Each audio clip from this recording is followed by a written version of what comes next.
Picture this, you finally got your COVID-19 shot. You even posted a social media status with hashtag fully vaccinated. But a couple of weeks later, you developed some symptoms, a sore throat, a mild fever. An RT-PCR test confirms your fears.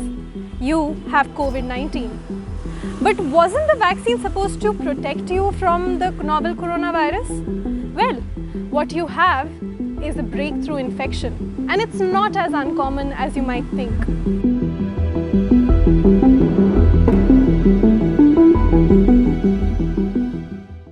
The US Centers for Disease Control define a vaccine breakthrough infection as the detection of the SARS-CoV-2 RNA or antigen in the respiratory specimen collected from a person at least 14 days after they take the second dose of their COVID-19 vaccine.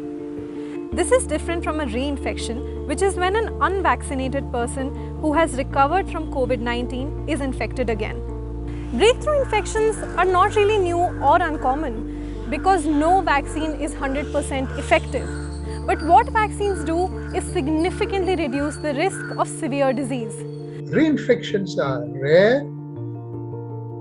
Breakthrough infections can be much more frequent.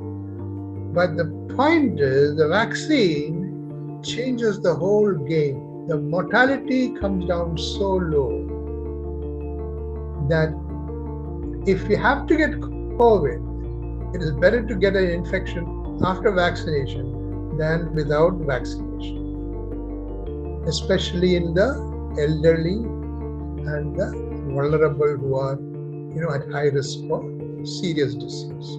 Research on breakthrough infections is limited so far, but here's what we know. The Indian Health Ministry said in April that for the 1.1 crore people who had taken Covaxin, 0.04% had contracted COVID-19 after 2 doses. And of the 11.6 crore people vaccinated with Covishield, 0.03% had tested positive after the second dose. Other studies have also shown that only a minority of breakthrough infections resulted in hospitalization and even fewer resulted in fatalities. A CDC study based on breakthrough infections reported between January and April 2021 found that 27% of those who had breakthrough infections were asymptomatic, 10% needed to be hospitalized, and 2% succumbed to COVID-19. Similarly, a preprint ICMR study on 677 samples collected from people who had tested coronavirus positive, either after first or both doses of the vaccine, found that 9.8% of the patients had to be hospitalized and fatality was observed in 0.4% of the cases. While vaccines significantly reduce the risk of severe infection, the emergence of multiple variants like the deadly Delta have raised concern. Can more breakthrough infections happen with new variants of the coronavirus? And can those be more severe? Depending upon the variant, the protection that the vaccine will give you will either be a little more or a little less. Typically in India, what's happened is since we began vaccinating only by about the 16th of January, the breakthroughs that are associated with post-vaccine infections have typically been from the Delta variant. If you want to really frighten people, you can say, maybe there'll be a new mutant, a ninja mutant, who will, ignore all the immunity and attack everybody. Yes, that's possible. You know what will happen? We're going to go through the whole thing like we started in 2020. Not only us, the whole world. Okay, you want to think of it? These things happen very rarely.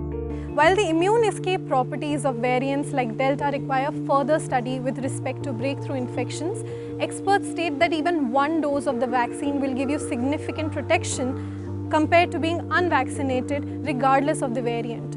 For instance, the ICMR study on breakthrough infections found that 86% of the cases were caused by Delta variant. However, vaccination reduced mortality as well as severity of the disease. According to some experts, surviving a breakthrough infection, especially if it is mild, may even give you a slight advantage. This is my personal thought. After a natural infection, following vaccination, your immunity will be further boosted. So there is a little dividend you get from what is called as a breakthrough infection. And we can pray that there will be a very, very long lasting, so that you never need to have a booster dose.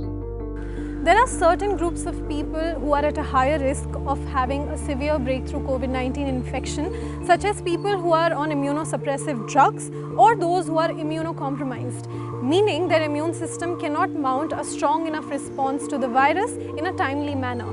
Experts also point to a need for further studies so that we are able to adjust our pandemic strategies and ascertain a need for a third booster dose. What distinguishes someone, a 50-year-old with diabetes and a certain set of physiological conditions, from someone else, for example, who's 20? Both of them have been vaccinated, but if both of them contract the disease, what are the different trajectories that they might take? So it's very important to keep this in mind, to look out for new variants, do genomic sequences carefully as possible, and then to understand the clinical trajectory of patients depending upon all the parameters associated with them, and who gets reinfected and who does not, who gets a breakthrough infection and who does not. Combined with a massive second wave of COVID-19 and now vaccinations, it would appear that a significant percentage of the Indian population already has some immunity against the coronavirus. However, we cannot throw caution to the wind just yet. So we should remember that 30% of people are still at risk because they have not been vaccinated. They've not contracted the disease earlier. So our effort should be to try and vaccinate them as soon as possible. And the fastest we can get out, once we have vaccinated 95% of our population or 90+% of our population, then it can be time to relax our guard a little bit. From a public health point of view, it becomes problematic that you can't use vaccine as a method of stopping the transmission of the disease. Okay? Because even with vaccine, there can be some amount of transmission, quite a lot. So, telling somebody, you take vaccine so that you can prevent the disease from going to other people, doesn't make sense. Take vaccine so that you will not have serious disease. You will not die. That makes sense.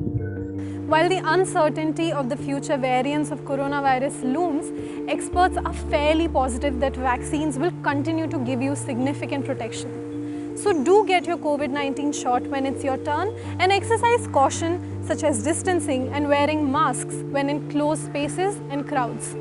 This is Geetika Mantri for the News Minute.